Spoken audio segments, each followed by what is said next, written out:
নমস্কাৰ চৰকাৰী কৰ্মচাৰী আৰু পেঞ্চনাৰৰ কাৰণে সুখবৰ 3% ডিএ আৰু ডিআৰ বৃদ্ধিৰ পূৰ্ণ সম্ভাৱনা প্ৰকাশ পাইছে।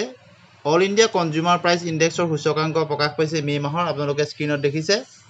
গতিকে কৰ্মচাৰী আৰু পেঞ্চনাৰৰ কাৰণে অতি সুখবৰ।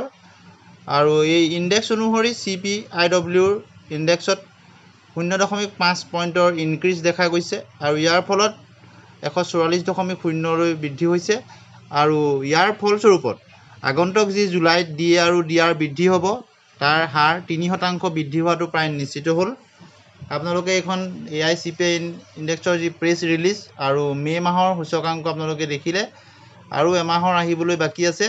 জুন মাহৰ সৈতে যদি মিলাই চোৱা হয় অৰ্থাৎ 58% ডিএ আৰু ডিআৰ বৃদ্ধিৰ প্ৰবল সম্ভাৱনা প্ৰকট হৈ পৰিল।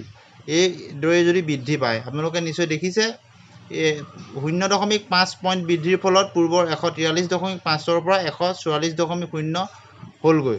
আমি এতিয়া ডিএ আৰু ডিআৰ কেলকুলেটৰত কেলকুলেট কৰিও আপোনালোকক দেখাম কিমান সূচকাংক বৃদ্ধি পালে আৰু ইয়াৰ ফলত কিমান বৃদ্ধি হ'ব। ডিচেম্বৰত দেখিছে 143.7 আছিলে, তাৰ ফলত 55.99 আছিলে আৰু জানুৱাৰীত সেই হিচাপত 2% বৃদ্ধি হৈছিলে। 55% বৰ্তমান ডিএ আৰু ডিআৰ কৰ্মচাৰী আৰু পেঞ্চনাৰে লাভ কৰি আছে।